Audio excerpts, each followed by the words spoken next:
ביום שבת, שעה 6:30 בבוקר, אנחנו התעוררנו להתרעת צבע אדום. 6:32 כבר ירי בתוך היישוב אחרי מטחים גדולים, והגיעו מחבלים מהשמיים עם מצנחי חיפה. אני רואה בהתכתבויות, תצילו את הילדים שלי, הם נשרפים לי פה בבית. לא היה זכר לאחותי, לאחייניות שלי, לגיסי. ממש עצרו מול הבית שלי.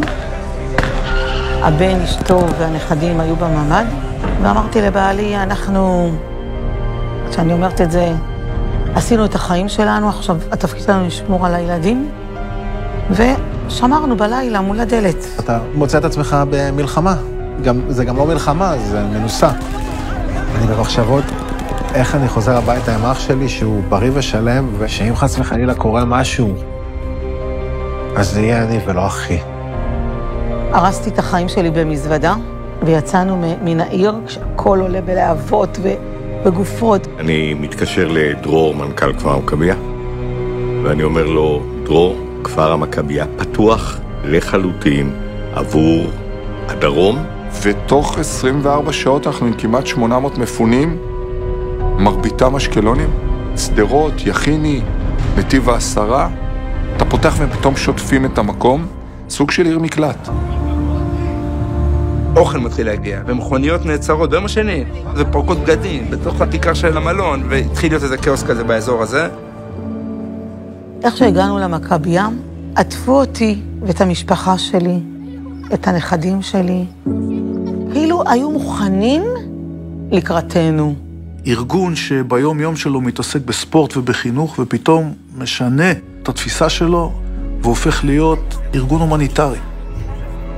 ויצאנו למסע של גיוס כספים, שלא עשינו שום דבר דומה לו בעבר. הבנו שאנחנו צריכים לבנות פה עיר. יש לנו מיטות, אחלה, כולם משנים. עכשיו צריך להתמודד עם הצרכים שלהם.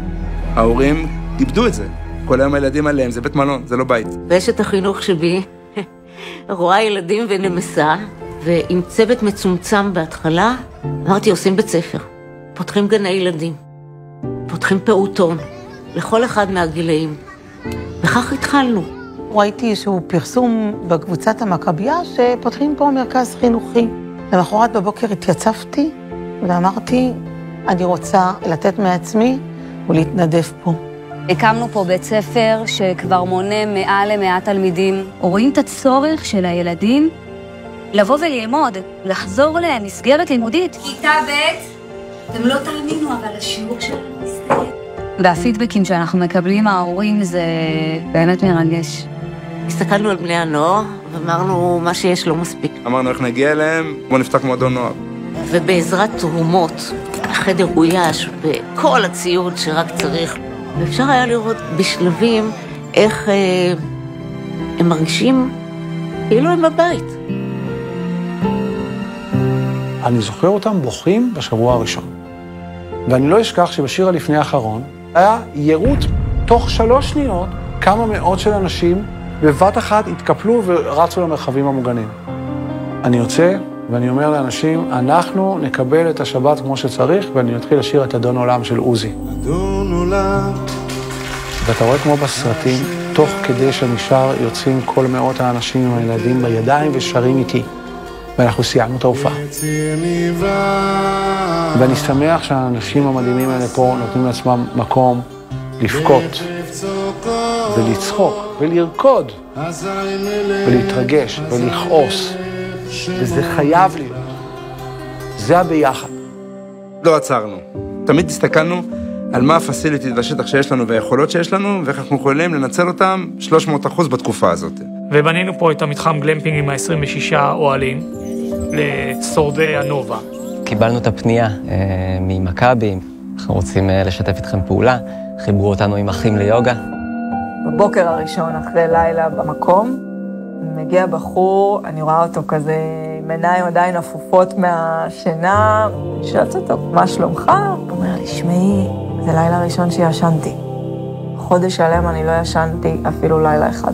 זה היה רגע, האמת היא, מרגש, כי נתנו לי את הכוח לעשות את הצעדים הראשונים של להוציא את עצמי בדיכאון. אני רוצה לומר, כשהגעתי לפה, אני אשתמש במילה שרוטה. נמצאת בתוך בועה, וכפר המכבייה ריפא אותי. ריפא את הנפש שלי. ביום השני של המלחמה יצאתי מפה ב9 בערב, ומישהו מנסה לעצור טרמפ ליד הש"ג של כפר המכבייה. תוך כדי נסיעה קצת התחלנו לקיים שיחה, וסיפרתי שהילד שוכב פה פצוע. נפצע קשה. ב7 באוקטובר בקרב על המוצב של נחל עוז, הוא לא יודע מה יהיה. אז אמרתי לו, אל תדאג, זה עלינו. הוא מסתכל עליי עם מבט חשדני. הוא אמר לי, אף משפחה שהבן שלה שוכב פצוע בגלל המלחמה, לא תצא מפה. זה היה רגע שאתה קרוב בו לדמעות, כי אתה בצד הנותן. כשהגעתי לפה לכפר המכבייה, שאירחו משפחות מהעוטף, הזדמנות מדהימה להיות חלק מהפרויקט הזה.